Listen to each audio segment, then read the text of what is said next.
Hey guys, Anthony 4x4Ds, a quick mixed info video. If you have got a 1KD and it's one of the older ones up till about where I said 09, 10, it's where they changed. See these are 12mm heads as opposed to the 17s.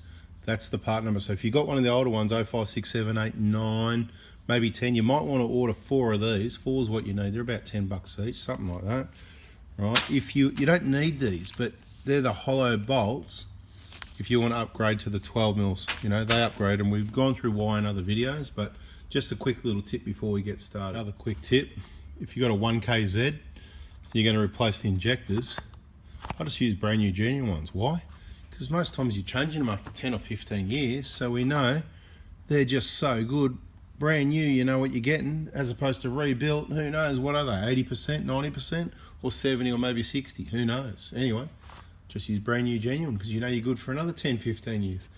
Why not? With those, use the HKT glow plugs made in Japan, they're good. Anyway, we sell that kit as well, right? But you know, take it or leave it, doesn't matter.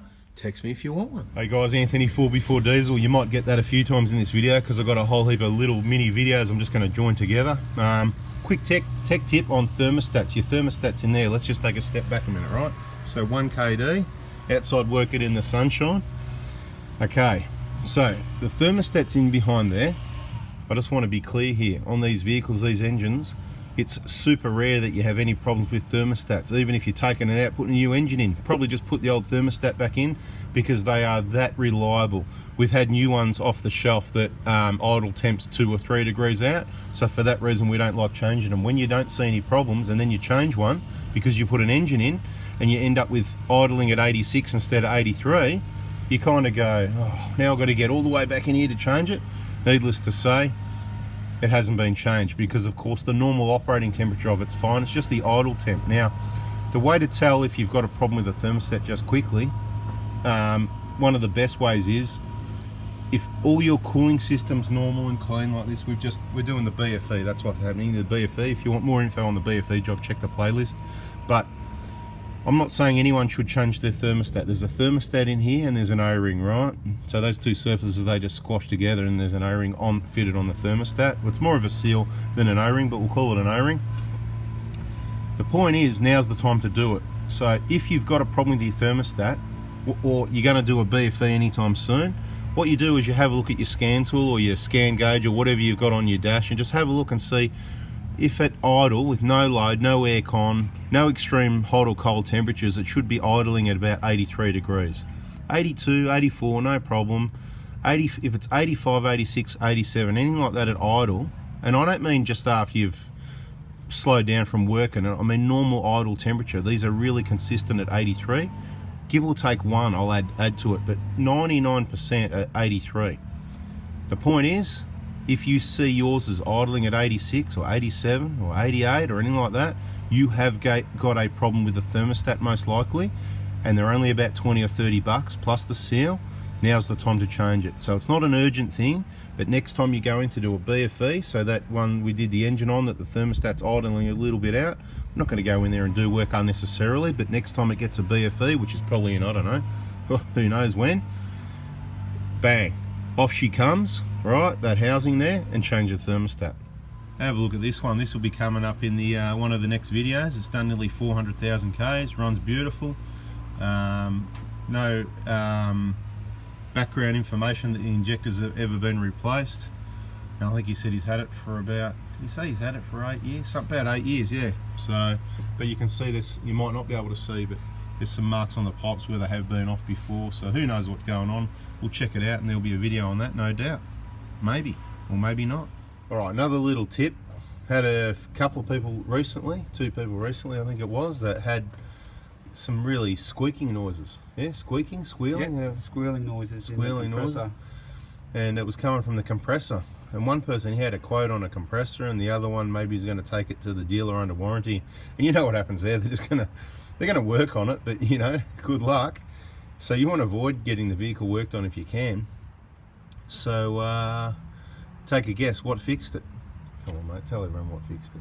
We got the compressed air out and blew the hell out of it.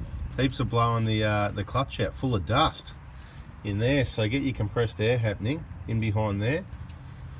how much dust came out? How would we describe it? Plumes of dust? Bull dust, mate. Bull dust. Anyway, you can try that. If you've got a squealing noise, that's another one of the squealing noises. People probably already know there's a possibility you can have problems with alternators and the clutch pulley down here. You can have problems with the bearing down here and the bearings up here and the bearing, all these bearings. That's why we replace them, all part of this job. But it's not about this job. That's in the BFE playlist, the BFE information, timing belt, water pump and all of that, right? But this is about this dust problem could be on any vehicle, particularly any four-wheel drive. If there's a lot of dust in there, it can cause some squealing noises. So far so good on 2 vehicles recently, and we'll let you know in other videos if that changes. Like, we give you updates all the time, so that's where you want to be subscribed with the bell on so you don't miss it. And I'm just going to put it out here. I'm standing here packing injector kits, and this is what it looks like till it goes into a recycled box or whatever the case may be. Hundreds of people know what it looks like.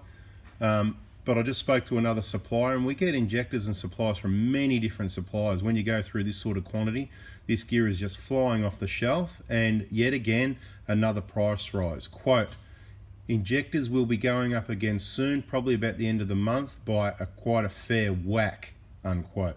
Something along those lines is what he said anyway. So be warned, if you want to get some injectors, get them now, because they're going to get harder to get new ones. They're going to get dearer. Nothing's going to get any cheaper. So if you're keeping your vehicle, you better do the maintenance now. And if you missed the whole message, you know, Mondays from 7:30 a.m, text me, bada bing, injector kit, get in the VIP group, learn how to do it yourself, save the most money, or we'll hook you up with one of our workshop partners if there's one available. Or don't replace your injectors, save your money, let it blow up, and we will put an engine in for you. We are setting up for that, as mentioned in another video. So on this 150 Prado 2010, we're going to give this scan tool, the wireless one, a bit of a run again. You get it work, I'm going to go and give this Hilux a bit of a rev, a bit and warm it up. The Hilux with the leaking intercooler, right, you can see that bit there. We're just got to give it a bit of a warm up to do the pilot learn.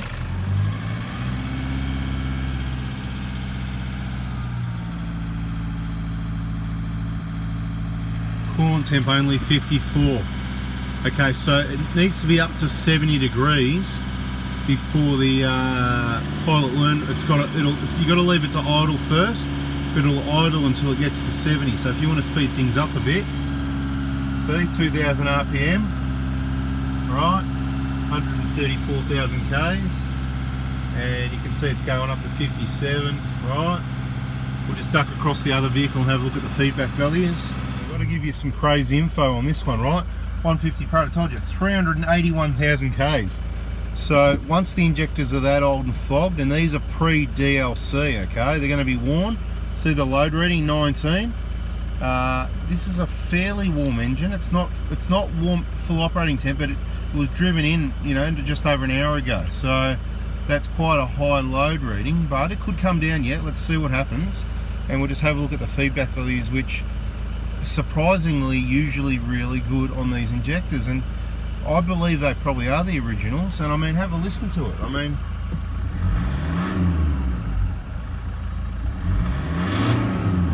so you know, there's no these are crappy injectors. It's just a matter of these will not be working anywhere near as well as a fresh set. The old ones, as much as they sound good, the software's awesome, right? What else can we? Well, that's all he's selected. Well, that actually works out good because we're able to get all the feedback values on one screen. So he's probably only selected, yeah, oh no, page 1 of 2. Let's see, on next page.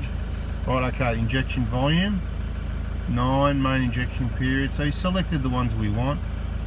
Look, you know, looking at the readings, not too bad, but we like to have a look anyway in case we see something, you know, really bad going on. So that's the only thing that does this scan tool when you change pages like that.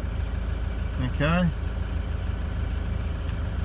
Bada bing. Let's go and see what this pilot learns. Okay, so while I was over, I also gave it a little rev and checked the diesel smoke. Quite smoky. So yeah, definitely flogged injectors that isn't showing up on the software. And this one here was just giving it a few revs, you know, a couple thousand revs while I was doing that. Right, you can see the coolant temp's now up to 75. Right, and happy days. So we can start the pilot learn. Not sure how well you can see it in the sun, but we've basically pressed the utility. This scan tool, expensive, don't worry about it, they're not even that reliable. So and then arrow down till we get to Pilot learn, blah blah blah blah blah. Pilot learning. Keep going, right? Keep going down. Oh no, here it is. Pilot learn quantity detail. That's the one we want. Detail. Right. It's going to tell you that it's for pilot learning. It's after replacing the engine or the injectors. Can you read that? See that? So understand. That's when you do it, not any other time. Not to hide problems. Okay. Next. Confirm the engine's idling. Blah blah blah blah blah blah blah blah blah blah blah. And I'm going to move on to another part of the video because this isn't a Pilot Learn video. We've got videos on Pilot Learn. Just search our channel, the words Pilot Learn, and you'll see at least 1, 2, 3 videos demonstrating what you need to do. And we'll probably have a separate video on this, but all you're going to find there is wetness from the water from washing it, because I did that repair myself, saving $1,000. But anyway, we're into the next one, so we're going to end this video. But quite surprising with this one, what we can tell you so far is the injectors were the originals, so 2009 injectors in 2010. That's sometimes what you get. But normally as they get higher Ks, you get more blow-by, more oil blowing past the rings, and so you get a wetter intake. But this one was really dry. Look at that. You can see we just sort of scraped it and vacked it out. And that's it. Anyway, that's the video, guys. Bits and pieces. Hope you liked it. Let me know in the comments if you like the... what are we going to call it? That's like bread and butter pudding or something. Bits and pieces. It's a patchwork quilt type thing. Anyway, bits and pieces. Let me know in the comments if you like bits and pieces. Smash the like button if you learnt something, and subscribe, turn the bell on. Catch you on the next one. See ya.